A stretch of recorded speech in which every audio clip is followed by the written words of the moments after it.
Hi everybody, happy holidays. This is FIDE Master Dennis Monokroussos, and today we're going to do a combined viewer questions and viewer games show. So there's three of each, and they're pretty interesting. I think the questions and the games alike. So we'll take care of all of them in one shot, and well, let's get started. So we'll begin with the viewer questions. The first one comes from who does it come from? It comes from Andishmond, an A player, and he brings up a kind of a funny variation. So it goes E4, C6, D4, D5, and now C4. And so he asks about this, and he wonders if this line has a history, and do I recommend it for anything other than blitz? And his main line goes like this: D takes E4, knight C3, knight F6, bishop G5, bishop F5, F3, although he also mentions knight G to E2 with the idea of swinging the knight to G3, trying to win the E4 pawn back. But F3 is his main move. And then E takes F3, knight F3, E6, bishop D3, takes, and then white will castle on either side with what he thinks and hopes are interesting attacking possibilities. And so he says that he's even used this to beat an IM once, but he hasn't ventured to play it in long time control. So this is all in blitz, and he's found it quite playable there. Well, I think that's right. I mean, essentially this looks like a very close cousin to the Blackmar-Diemer gambit. So the Blackmar-Diemer gambit, as many but probably not all of you know, goes like this: D4, D5, and now E4. And there's also a knight F6 version. So suppose knight F6, knight C3, D5, and now E4. I don't know if this is technically called the Blackmar-Diemer. I suppose it can transpose if black plays D takes E4, although perhaps knight takes E4 is the better choice here. Anyway, after the straight Blackmar-Diemer, so you can see how we could transpose, white can choose between bishop to G5, and now let's say F3, and here either capture is playable, knight F3 or queen F3, or back here to play F3 immediately. And this is one of the possible positions in that opening. So the Blackmar-Diemer has a bit of a dodgy reputation, but it's a lot of players really love it. I mean, it's one of these kind of cult sort of openings where the people who play it do so almost religiously and without any sense of irony at all, as if this really is the philosopher's stone, the key to open up the advantage for white. So I think that's going a bit far, but certainly in blitz you can play things like this. Now let's return to Andishmond's particular version. So this position, and of course you could get this by a Slav as well. You could play D4, D5, C4, C6, and then E4. So it can go either way. Anyway, about this, to my surprise, there are, I think, 156 games that reached this exact position in the database, and at least in ChessBase's online database. Many of the recent ones seem to feature a 2000-ish player named Gyula Zola, who had the white pieces. And it goes all the way as far back as 1922. So there's a game between Bala and Opachensky. Bala I haven't heard of, but Opachensky I have. He was quite a good player, like a strong IM, at least at some point in his career. But he lost this game, so white won this the first outing. That said, it didn't exactly catch on like wildfire. So the first game was in 22, then in 27, then 1946, then 1960, then 1975, and then the trickle becomes a bit more regular. All right, well, let me offer some quick comments about this. After D takes E4, knight C3, black could play E6, which transposes to the martial gambit in the Slav, or at least it can, after knight takes E4, if white does recoup the pawn. Bishop to B4 check. Now, knight C3 is a legitimate chicken alternative. There's something to be said for being a chicken when the theory on bishop to D2 is as complex and well developed as it is. But anyway, the principled line, not necessarily the best line, goes bishop to D2, queen takes D4, bishop B4, queen E2 check, and then both bishop to E2 and knight to E2 have tremendous amounts of theory surrounding them. Okay, so on the other hand, white after E6, I mean, if he's insistent on playing this gambit, he could still play F3. So I don't really suppose that this would hurt his feelings too much to see this move. And then he either chooses between e takes f3, knight f3, and maybe knight f6. This should be fine for white. Bishop d3 and so on, c5, etc. Or black can maybe play after knight e4. Oops, sorry, after f3, could choose also the move bishop to b4, with the idea that on fe4, which is a blunder, or at least a mistake, takes, queen h4 check, followed by queen takes e4. Okay, so that's for e6. Knight f6, bishop to g5, and here, okay, no, sorry, I want to continue a little bit more. Bishop f5, and now, all right, instead of knight g to e2, let's say f3. Here, I'm not really sure what's wrong with the greedy knight b to d7, or we could say the principled knight b to d7, holding on to the pawn. So I don't think white has a big disadvantage here. I think he has a little compensation for the pawn, but I wouldn't say that it's full compensation. So, you know, in blitz this is fine, and if you like these positions, play them, although I think it's the sort of thing you should use as an occasional weapon. You can stunt your growth very easily by becoming addicted to these kind of half-correct gambit lines. But at any rate, I think black is fine. I mean, white is basically going from some mild advantage to start the game to trying to prove even equality with the compensation. So I don't recommend it, but you know, blitz, have fun. It's it's not that bad, but I wouldn't make this into your serious lifelong tournament weapon either by any means. Okay, well, let's take a look at another question. And this one is a fairly sophisticated one. And this comes from KXZ, an A player, and he asks about this G6 line in the Ruy Lopez. So this has been played by Smyslov, I think, is the most famous player to use this with any regularity. So the line continues, or the main line continues d4, takes, bishop g5, here, takes and takes, takes and takes and takes. Okay, knight f6 is semi-forced, knight c3. Okay, and now the main move here is bishop to g4. It seems to me that castling is possible, but I don't know that it proves equality, but it seems to be reasonable. And the idea there is that maybe in some cases black will play bishop to e6. But okay, bishop to g4 certainly seems like the move that theory has centered on as the best choice. Okay, so here white has two moves. The line that the questioner asked about goes like this: castles, bishop f3, gf3, castles, queen e3. He says that maybe e5. Oops, that maybe e5 is even better. I have to say I don't think so. I think e5 makes white's pawns a little bit inflexible. So I think it's better to keep this in reserve. So at some point e5 can be a very useful move, but I'm not sure that it's really best here. Maybe f4 is worth considering. So this was chosen by no less a player than Volokitin, albeit back in 2002. Although he was still very strong then against Malanyuk. And so that game continued knight h5, f5, and rook f to e8. Sokolov addresses this variation in his book that came out earlier this year. I think it was earlier this year, maybe in late 2009, called The Ruy Lopez Revisited. And so anyway, he thinks this is okay for black. So anyway, queen e3 was the main line here. Knight h5, which is suggested by the questioner as not black's only possibility, but it's the only one he gives. Okay, f4, and now he suggests maybe a5 is better, which is the computer's recommendation, but okay, b6, and now he goes e5, rook a to d8, f5, and here he gives several moves.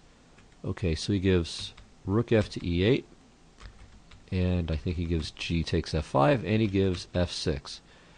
And all right, these two lines, g takes f5 is no good, and f6 is no good. Okay, so if gf5 check here, takes, queen g3, white's clearly better here. Just needs to bring the knight into the game, and then black will have serious problems. Okay, also f6 is no panacea, white takes. Okay, if this, white's much better. If this, Again, white's clearly better. Black's king is very exposed. So the best move is the one that he gives as his main line, rook f to e8. And then he gives, I think, rook takes d8, queen takes d8, f4. This doesn't seem to be anything too serious for white. Also, he gives f6, and then the following variation. And this actually seems to be about equal as well. So white's pieces are all very, very aggressively posted, but it doesn't seem that there's really anything that he can achieve with this. So maybe there's some advantage in here somewhere, but black is actually reasonably solid. So my suggestion here for white is instead to play f takes g6, hg6, f4. And now with that said, let me say a bit about these positions in general, what I think the sides are trying to accomplish. So white has two advantages in this variation in general. So one is the long-term advantage of having the superior pawn majority.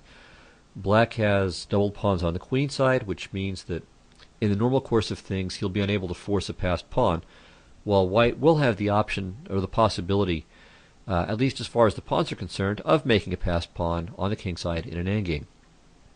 Secondly, of course, white has more attacking prospects than black does. Black obviously at the moment has nothing going on the queen side, while white at least has some extra space, the potential of blasting open lines with f5, or maybe trying to drop a knight in on e4. Okay, well what black has going for him, or what black hopes to have going for him, is the possibility of blockading on the light squares on the king side and in the center. And if he can do that, freeze these white pawns, perhaps white's kingside structure will prove weak in the long run. So that's really, I think, where the battle lies. And I think if you view things from that perspective, white wants to keep these pawns healthy and either rolling or secure and being used to create outposts for white's pieces, especially the knight. Okay, so let me go back and mention some possible improvements. So first of all, here after e5, okay, instead of the suggested rook a to d8, a move that makes sense to me would be queen to e6, preparing, well, first of all, it eyes the a2 pawn, so at some point white may have to waste a tempo dealing with that if he wants to bring his knight on from c3 into the game. And secondly, the queen may find her way to f5, or maybe f6 is going to come, and those white pawns on the dark squares, fixed as they are, may very well prove to be a weakness. So here I think black is in pretty reasonable shape.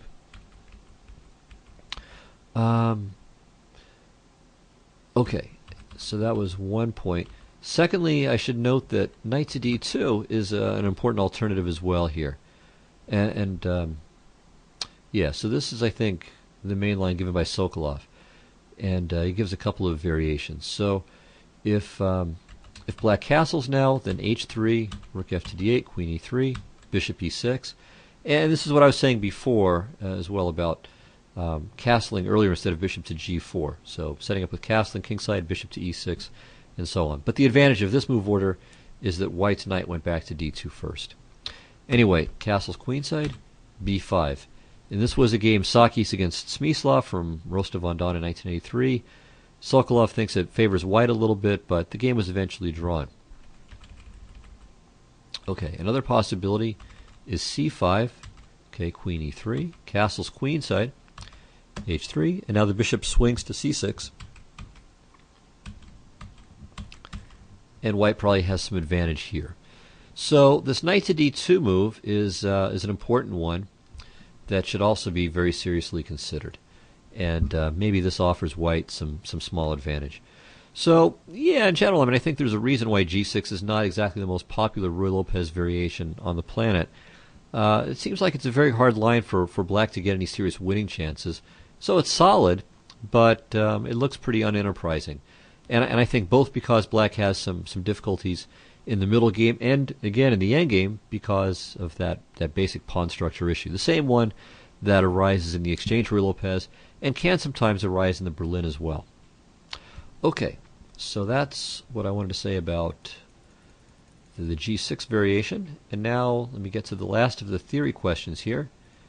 So it goes e4, c5, knight f3, d6, takes, and we get to the basic Najdorf position. And now here we can think of it as the accelerated poison pawn, if as it were, with queen to b6. So Bystanders asks about this and wonders what's going on here. And he found a couple of GM games of this in his database. At least it seemed in the games that white played f4 and black didn't take on b2, and he doesn't understand any of this. Okay, so what in the world is going on here? And how would I respond to queen b6? Well, I think queen b6 is just bad, frankly. And I think white has at least a couple of good ways of responding to this lemon. Now, let me first of all mention what the real poison pawn is. So that goes e6, f4, and then queen to b6. And then white usually plays queen d2, black takes on b2, and we're off to the races with tons and tons of theory. Okay, but what about this kind of accelerated queen to b6? Well, I think there are two very good lines against it. And I don't know if f4 is one of them or not. I didn't really check that out, but I think there are two very good ways for white to play here. So one is bishop takes f6, g takes f6, and now knight to d5, queen d8, and now queen f3. So we don't allow e6 just yet. And the problem here, I believe, if black tries to prepare it with knight to d7, then I think he just gets smashed with knight to e6. Let me make sure. Queen a5 check is the only even remotely plausible try. b4. Let's say knight to e5. And now, okay, what happens here? Probably simply this. Knight e to c7 check. Okay, the king goes to d8 or d7. And now we can just take the queen. White's up a piece, and well, okay. Actually, there is one mystery still to be solved, because after rook to b8, the knight on c7 is stranded. Black might play e6 next and try to win it. So, well, maybe rook to b1. All right, maybe that's an argument for rook to a7 instead.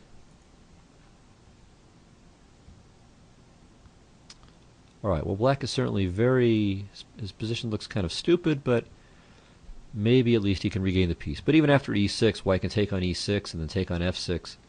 And that's at the very worst, and maybe we can do even better than this. That wouldn't be terribly surprising. So what else can we do? Well, yeah, of course we can just take the queen. This is probably best. So just takes, and if black takes the knight, then just knight c7 check.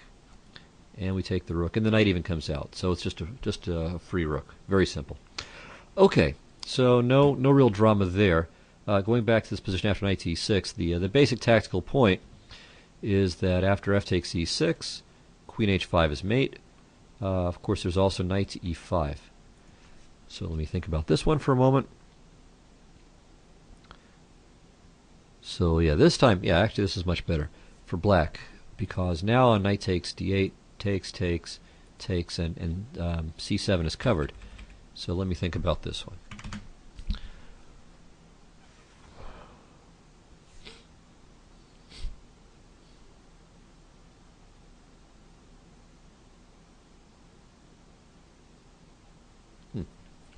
All right, maybe this isn't quite the end of the world. Although queen c3, is queen c3 good? Well, okay. I mean, if nothing else, we can check. King d7 and play something. Ah, of course. No, that doesn't quite work. I was thinking for a second we had a quick forced mate, but we don't. Because after, okay, the idea was queen to b3, rook to b8, and then checking here. But of course, black's knight can retreat, so there's no mate. But I think queen c3 looks pretty effective. So queen c3, rook moves, and then knight to b6. This is a mate. All right, so that takes care of that. So after queen f3, knight to d7 is no good. Maybe he could prepare knight to d7 somehow, but you can see that this is really difficult. I mean, he can't properly develop unless he plays e6, but he can't play e6 because f6 is hanging, and he can't play knight to d7 because of knight e6. So this is at least a very unpleasant position for black. And the bad news is that this isn't even the best line for white. So the best line for white may be queen to d2. Okay, so now if black doesn't take on b2, queen to b6 was just absolutely pointless. There was no use to it. But if he does take on b2, then rook to b1, queen a3, we take, play knight to d5, threatening the fork. I guess black could play king to d8, but that's pretty horrible. And on queen c5, then rook to b3, and there really isn't any good answer to rook to c3. So white is just winning here. So this line definitely cannot be recommended.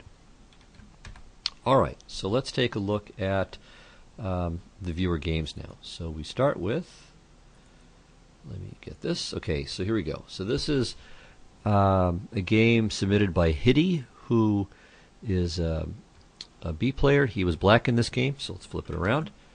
And he is curious about this game. Both he and his opponent, he said, were rated between 17 and 1800. All right, so e4, c5, c3, g6. It's an interesting sideline against the Sveshnikov. There is one possibly promising line for white, though. So in this position, instead of e takes d5, which I don't think is very good, or e5, which is also played fairly often, there's knight to c3, which is quite interesting. And the idea is that after d takes e4, white plays bishop c4, and on bishop to g7 just keeps it up, queen to b3, hitting f7, and on e6 plays d5 with a real initiative here. Definite attacking chances. Okay, so I think if white doesn't play like this, then black is doing pretty well. And this I definitely don't like. Not that white is maybe worse, but he might be. But certainly he has nothing, no advantage. Right, so white really doesn't have any attack to speak of. The knight on e2 is kind of passive. The fianchetto is a very solid way to meet an isolated pawn setup. And really black's only big task left is to solve the problem of developing his light squared bishop and then subsequently his major pieces. And his next move is a very good start. So knight to a5 is, I think, just right.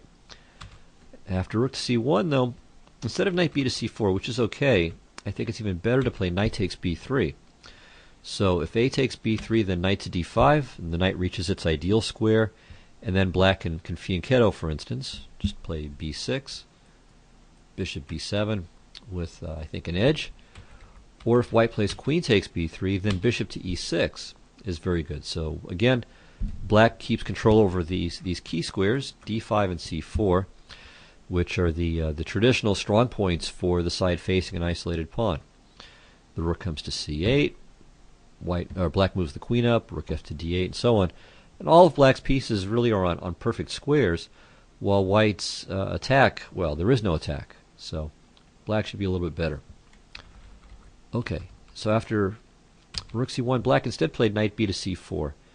And probably this isn't best, but white still played a little bit cooperatively here.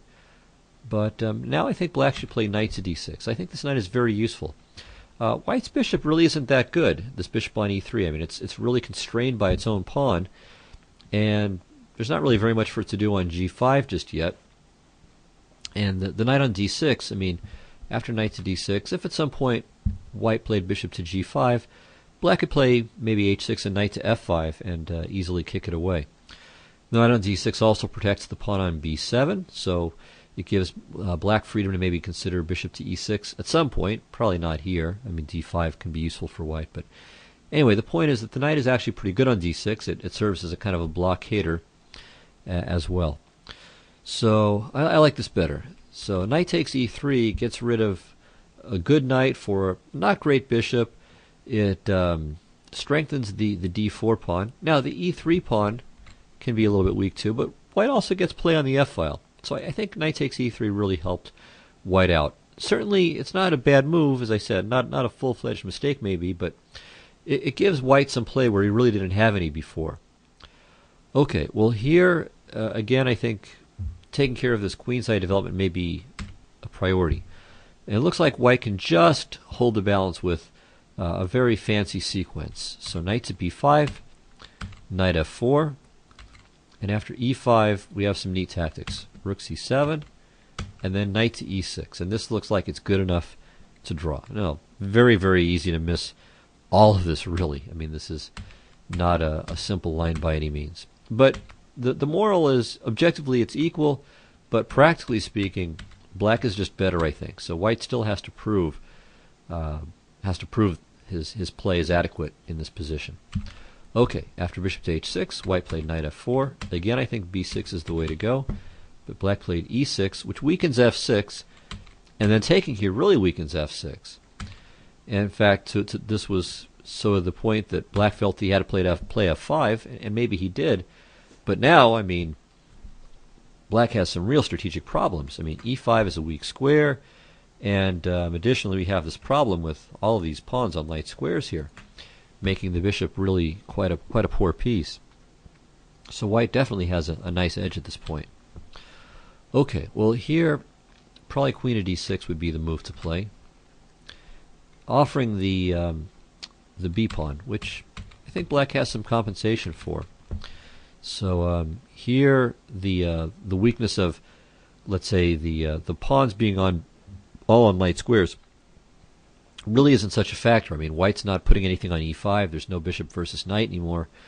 So it's basically white is a pawn up, but black has good activity and a better structure.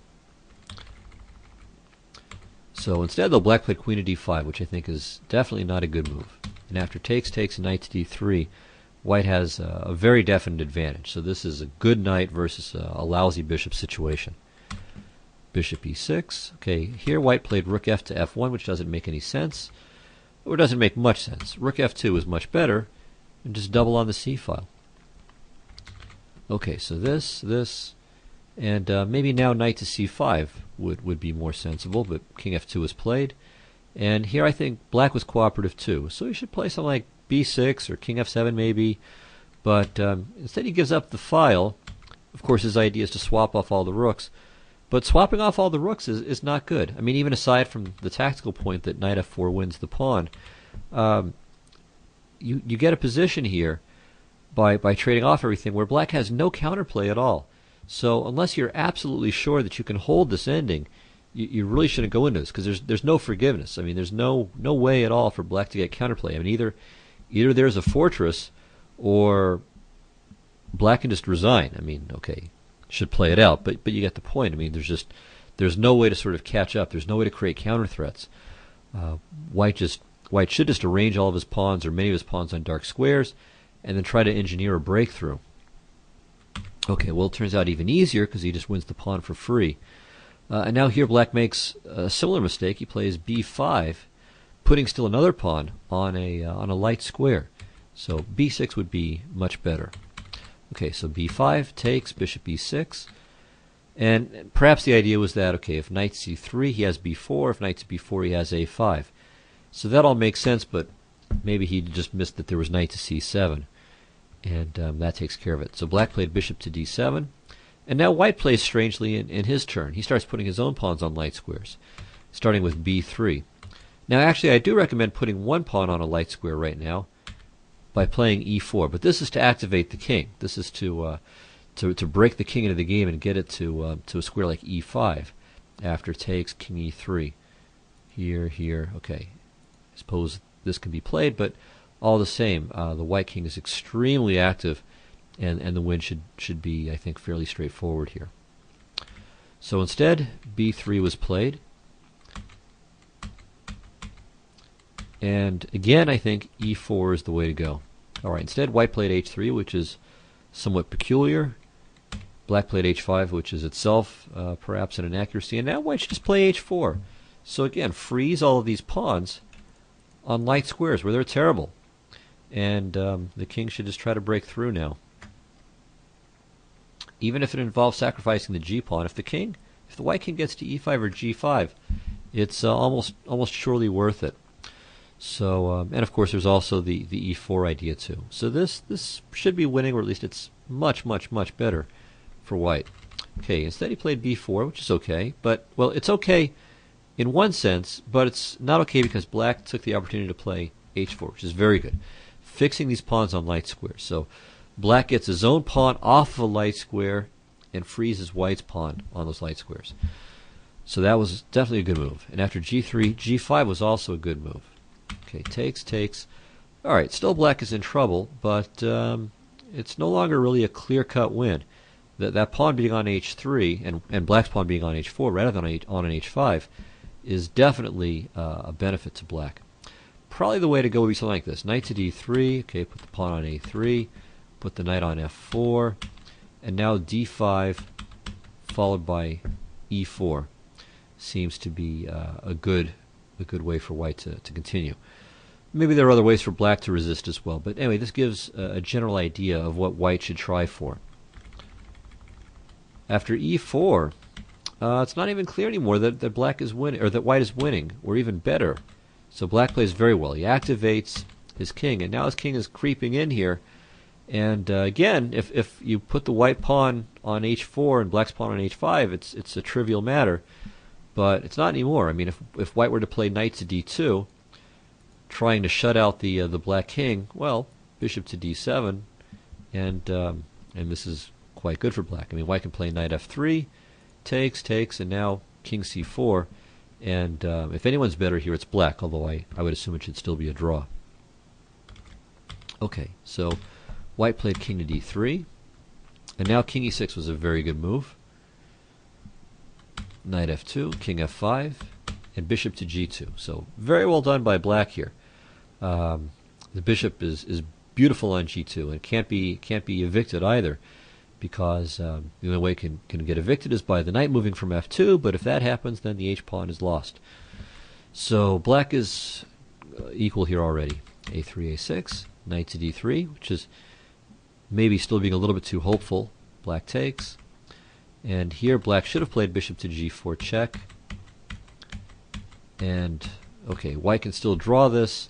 On king to b2 he plays a4, and all the pawns will be captured. So basically both sides are more or less stuck here.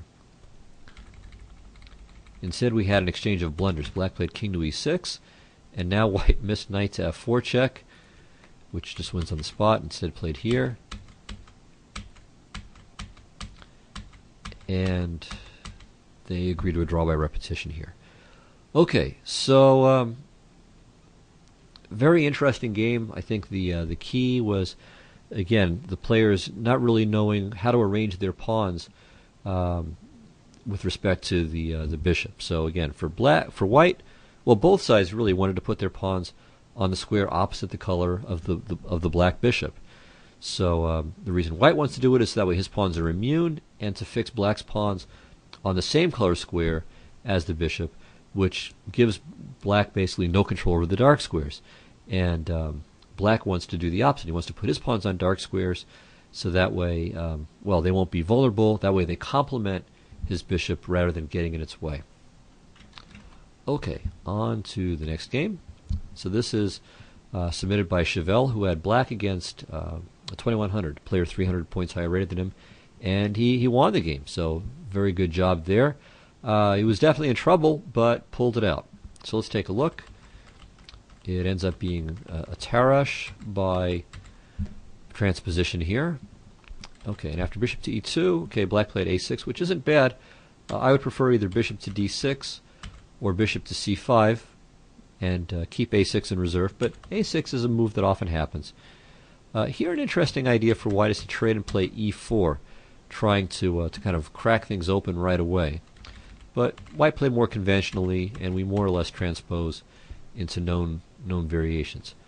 Okay, well here black has tried many moves, and bishop to e6 is played in the game isn't really one of them, although it's not excuse me, not that unusual an idea, but it's not really necessary here. So I would say rook to e8 would be the normal move. Bishop to c7 with the idea of setting up this stereotypical battery is another idea, and on g3 you play bishop to h3, and if knight f3, then white has to be very careful. For instance, well, first we have to set up the battery, so I'm kind of giving black too many moves here. Let's say rook to c1, queen d6, g3, and then bishop to h3 and so on. Or let's say white plays, okay, we'll really slow play this. Let's say white plays a3, rook e8, b4. Sorry, I'm getting myself confused here. Of course not a3. We'll play knight f3. You'll see what I'm trying to get at. Okay, rook e8, a3. Okay, and now, well-known trick. I believe it works here, although maybe I have to double-check. So there are a lot of positions like this where d4 is very, very strong. So the point is that knight takes d4 is, of course, impossible. It hangs mate. Queen takes d4 is impossible because of the knight. And on e takes d4, then bishop to g4 is very strong. So the threat is to play bishop takes f3 and then queen h2 mate. And on g3, rook takes e2. Yeah, okay, so I did manage to get it right. It just took me a moment to kind of regain my bearings there. Okay, so the point is, on queen takes e2, knight takes d4 is winning. Or if knight takes e2, well, again, this is winning for black. Alright, so this is a neat trick to know. It more often happens with white doing it to black because of the extra tempo, of course, but it can happen either way. So that's why white should play g3 here. And again, after this we have a normal kind of position. Alright, another move for black is to play queen e7 with the idea of queen to e5. Another move, although it doesn't happen here it seems, but it does happen very frequently with colors reversed, is bishop to e5 with the idea, if it's black's move, of knight takes d4, forcing white to take back with a pawn, and then the bishop retreats to c7, and now both sides have isolated d-pawns. And here in particular, the white bishop on b2 is not so sensible. So after bishop to f3, let's say white plays something like knight f3. Well, no problem. Then we play bishop to c7, and we gain half a move, you might say, at least if white wants to put a blockading knight on d4. So that's still another idea. Okay, so bishop to e6 is rather passive and needlessly so. Okay, well here white played knight takes c6, which it's typical, but I think again that's a little bit hasty. One move that should be discussed and rejected is knight e6, fe6, with the idea of following up with e4. Certainly this would be very good for black if white had to. It would be good for white if black had to take, but after d4, black is better. Okay, another move that's worth thinking about is rook to c1, aiming still to play knight takes c6, but wanting to play knight a4 straight away after making the capture, maybe even playing knight a4 first to put as much pressure on c6 as possible. After this, black might play queen to c7, hitting h2, and then white could play either g3 or h3. Both are valid possibilities. Okay, so knight takes c6 is the game move. bc, rook c1. Here again, I think queen c7 is worthwhile. See which weakness white makes first, and then respond accordingly. But okay, black played queen e7, knight a4, and here I think white has an edge. So the bishop on e6 is again really poorly placed. It even gets in the way of white's pieces being active. So the e file is half open. I mean, so the rook should be on e8. When the bishop was on d7, there would have been possibilities to use the e5 square. So I really don't like it. I mean, if it had to be played to defend the d5 pawn, okay, then fine, you play it. But it wasn't really under sufficient danger to justify the move. Anyway, rook a to c8. And here white plays inaccurately. He takes first on f6, and only then takes on a6. But he could have played bishop a6. And perhaps what he feared was the Greek gift sacrifice, but this just doesn't work because of the king to g3 option. And black just doesn't really have enough here. So you might want to investigate it for yourself and have fun with it. But yeah, it doesn't seem to be working here. Maybe it would be working if the rook was on e8 and black's bishop were on d7. Then on queen d6, f4, rook takes e3 check, rook f3, g5 might be kind of interesting, with the idea that on rook takes e3, queen f4 check, king h3, queen h2 is mate. Hope you followed that. But anyway, as things stand in this exact position, the bishop sacrifice is no good. And going back, knight to g4 doesn't accomplish anything really after h3. Black is just doesn't have enough. So anyway, bishop takes f6, queen f6, bishop a6, queen e5. It's a good move. g3. And here I think black should just hold on to his stuff with rook to c7. So he plays bishop to h3, but I don't really think that he has enough. Well, if it's a sacrifice, it's not really enough. And if it's a trade, well, that helps white. So bishop c8, rook c8 he tried. And white could play rook e1, but quite reasonably played queen f3, taking over enough of the light squares on the king side that black had nothing better than taking. But here, I mean, with the exchange of a rook and a bishop, that really just helps to deplete black's attacking force. I mean, and now white's more or less up a pawn for nothing here. Okay, queen e6, king g2. Maybe bishop to a3 is better just to keep the bishop active, because after king f8, which is a little bit strange too, it's not really an endgame yet. The king really doesn't want to centralize with white's queen fairly active and fairly nearby. So knight c5, which is a good move, and after queen c7, e7, queen f5 is winning, taking advantage of king f8. So we're hitting the rook, we're hitting the pawn on h7, and black is just lost here. So now white's up 2 pawns with a better position. Of course, bishop c5's not exactly good because of queen h8 mate.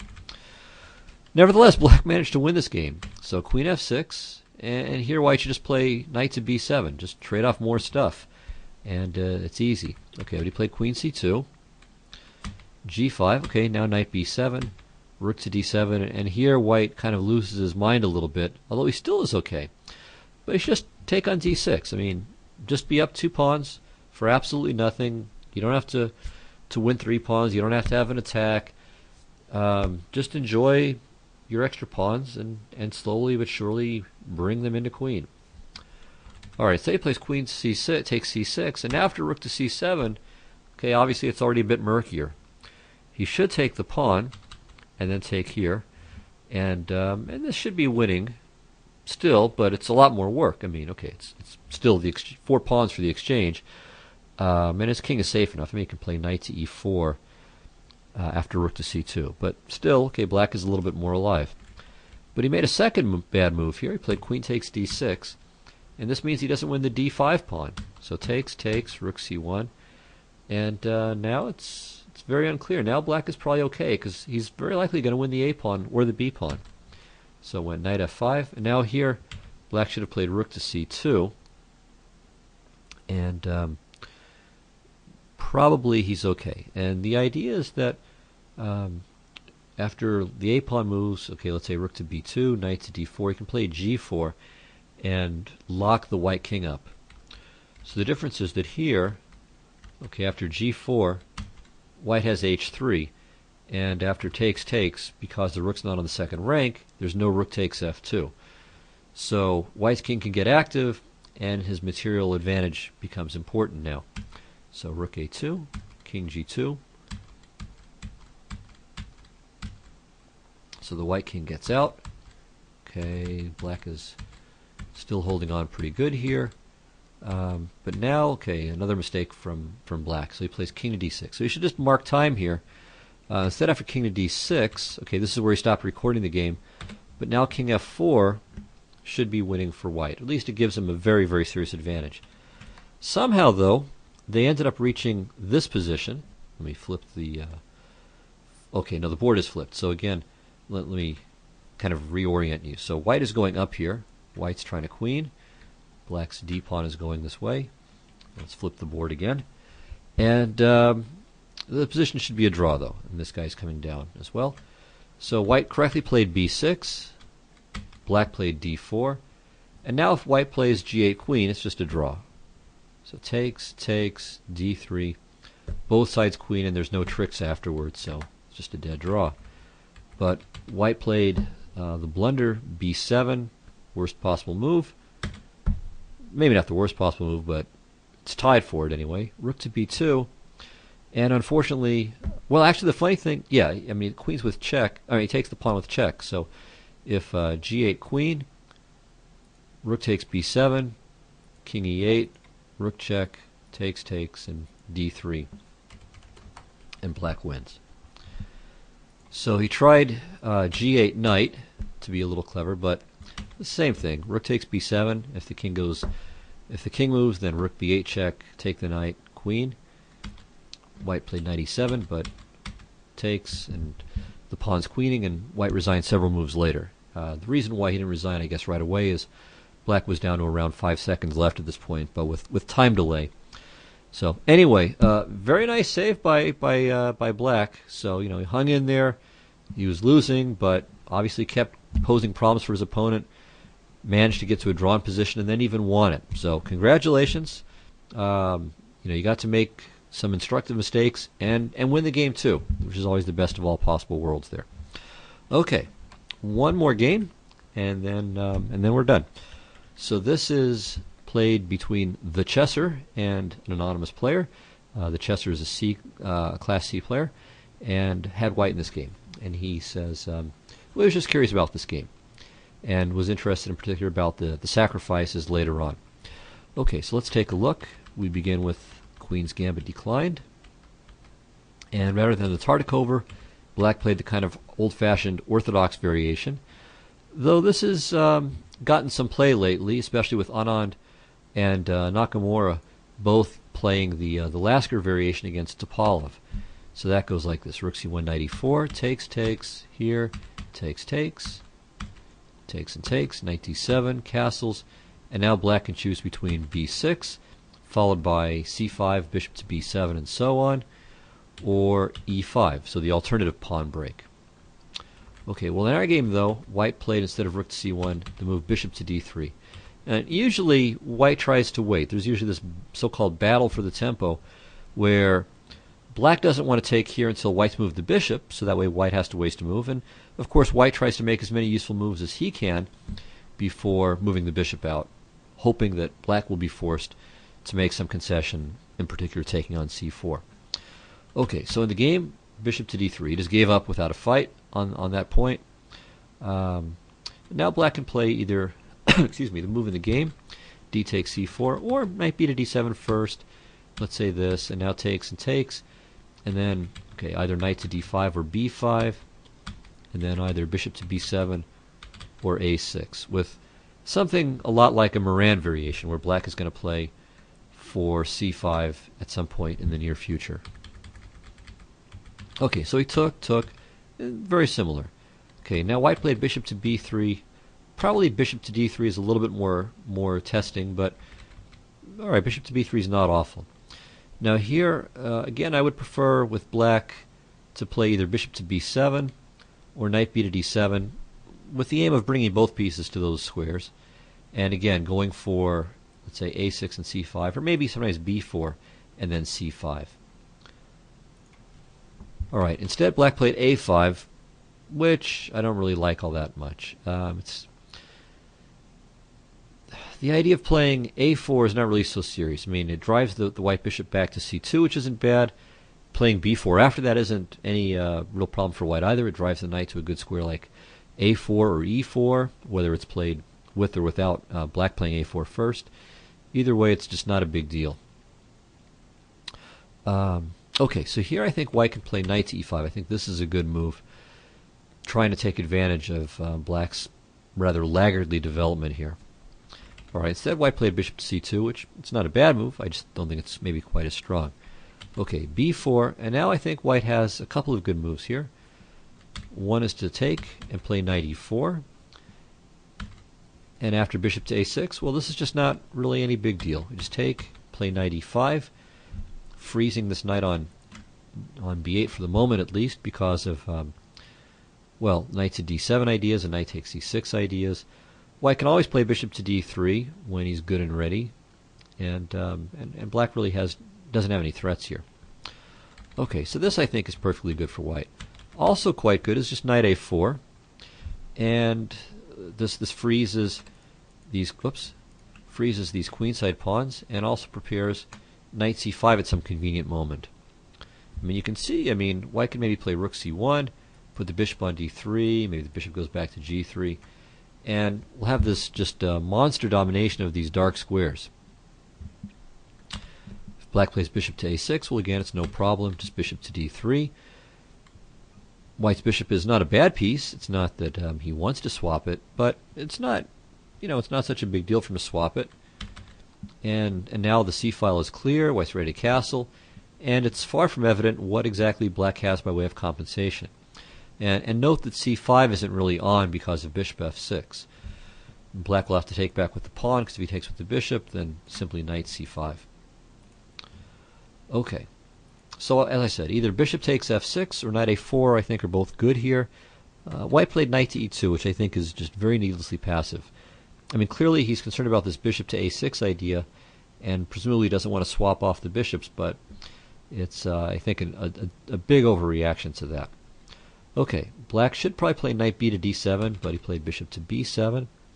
And now I think white should definitely use the battery here that he's been given, and play bishop takes f6, queen d3, threatening mate on h7, and after g6 play h4. And knight f4 may be coming as well, with the idea of the sacrifice here. So h5, of course, is the immediate threat. And yeah, I mean, white has a lot of attacking potential in this position. And note that black can't really chase the queen off the diagonal, because it can just go to e4, and from there even go to squares like f4 or g4. So white has very serious attacking prospects here. Okay, in the game white played queen d3, and black should have played knight b to d7. So that way bishop f6, just knight f6, no problem. Instead, he played g6, which is a mistake. Again, white should take, and play h4. So there are a lot of Queen's Gambit declines, by the way, where this is true, where black wants that knight on d7 to recapture on f6. Now this is true in Carlsbad structures as well. In other words, the structure where this pawn is on d5. Because then after the capture, let's say on f6, and white, let's say, goes for a minority attack plan with b4, b5, black posts this knight up on e4, where it's very well placed. So as a general proposition, playing knight b to d7, especially in, well, in most of the systems, in a lot of Tartakover variations, in the Orthodox, and in the Carlsbad, or the exchange variation, it's good there. It belongs there, generally speaking, very quickly. Okay, so as I said, white should trade here too and play h4. Instead, knight to e5. And now the mistakes get even bigger. So black played g5, which is, well, really an outright blunder. So you might want to figure out why exactly. Well, white has a winning move here. It's knight to g4. The basic point is that knight takes g4, queen h7 is mate. Point number 2 is that g takes h4, knight f6 also ends up with mate. And if black were to play knight b to d7 now, too late, then knight takes h6 check, king g7, and then bishop takes g5, and white's up 2 pawns for nothing with an ongoing attack. So white had a very good, very strong move there. All right, instead made the natural retreat, and even so, I mean, of course, white's better. I mean, playing g5 is a big concession. I mean, it's a big weakening move. Okay, well, at last black played knight b to d7, which is good, and now white played knight to g4. So a move too late. Well, it's not that it's bad here, but it should have been done before. Here, probably the best move is h4. So we should pry open the h file and bring another piece into the attack. All right, so knight to g4. Here, black maybe should play h5. Threatening the bishop. So king g7, takes, and now still another good move that white had, bishop to e5, threatening mate in 1 by queen h7. Probably black's best is rook h8, but again, h4, so we keep the pace going here. Bishop a6, and once again we take advantage of the e4 square. The knight on f6 is pinned, so white can do this. Let's say king g8, queen f3 with a big attack, or probably white can just grab this pawn as well with queen takes c6, because on rook to c8 there's queen takes a6. Either way, white is in very good shape here. Alright, so white played h4, which is not a bad move, but it's not as incisive. Black played bishop to a6, and now queen d2 is played, and I understand it. I think there are at least 2 reasons to play this move. One good, one not so good, but instructive. And the funny thing is, I had something very similar arise in a student's game, one of my students' games. And he too had to retreat his queen, and in that position as well, it would have been best for him to play queen to d1, as it is here. I think it makes the most sense here. But it's very natural to not want to retreat your piece all the way back. It feels like you're giving up on progress, so then the rooks aren't connected, or, well, let's say after white castles, they're not going to be connected. You know, the queen has gone all the way home. But it doesn't matter. I mean, think about it from the standpoint of what can the queen do. And on d1, it has more options to kind of bounce back out into play. So the knight moves out of the way, and the queen can go to f3, or maybe g4 or h5, depending on what's happening with the bishop. So you can see after queen d1, I mean, there might be ideas like bishop to e5, followed by knight g3. And then there are all kinds of threats. Knight h5 check, or takes, followed by queen to h5, or rook h7. So it's a very harmonious plan of development. Both bishops are in play. In fact, every white piece except for the rook on a1 will be involved in the attack there.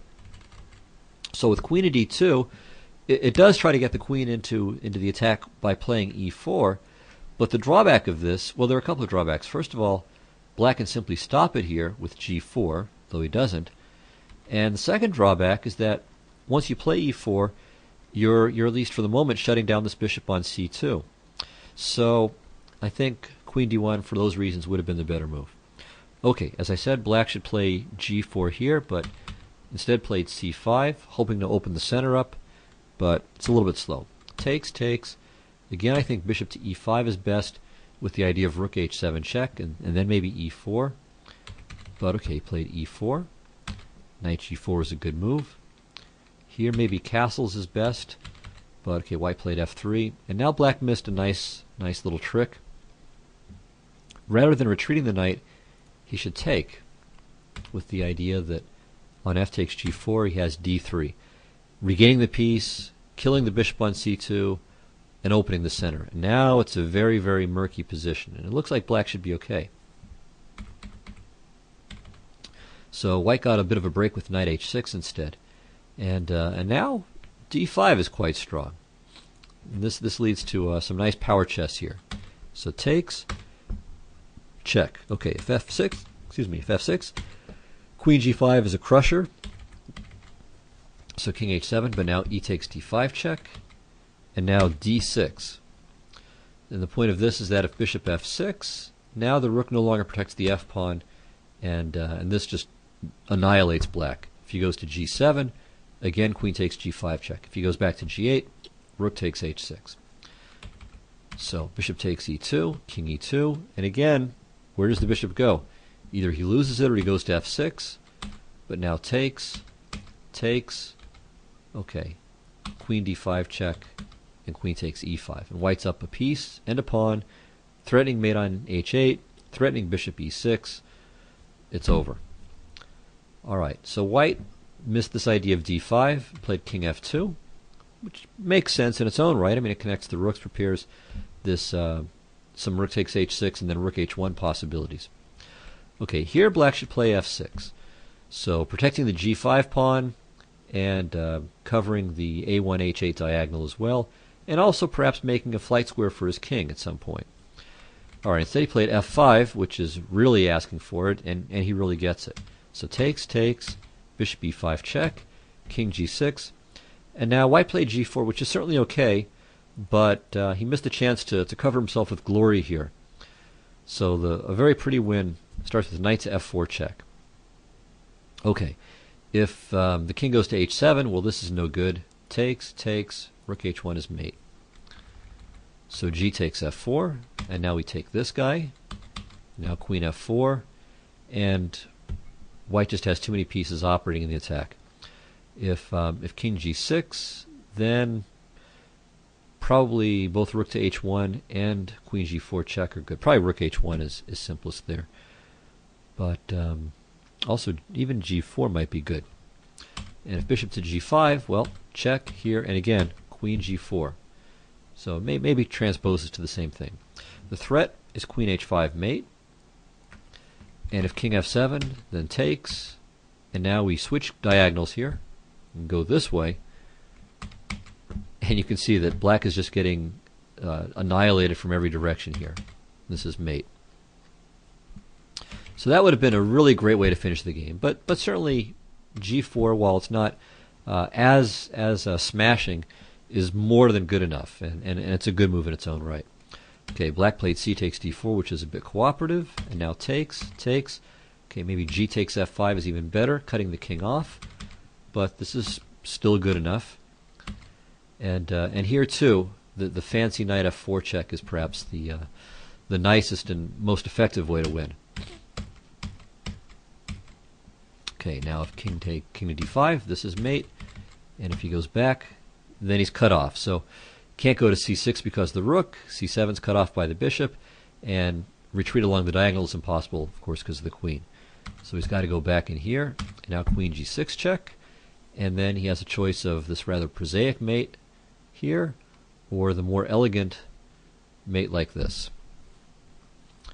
Okay, so going back here, instead of knight f4 check, white played this capture, and it's still just routine here.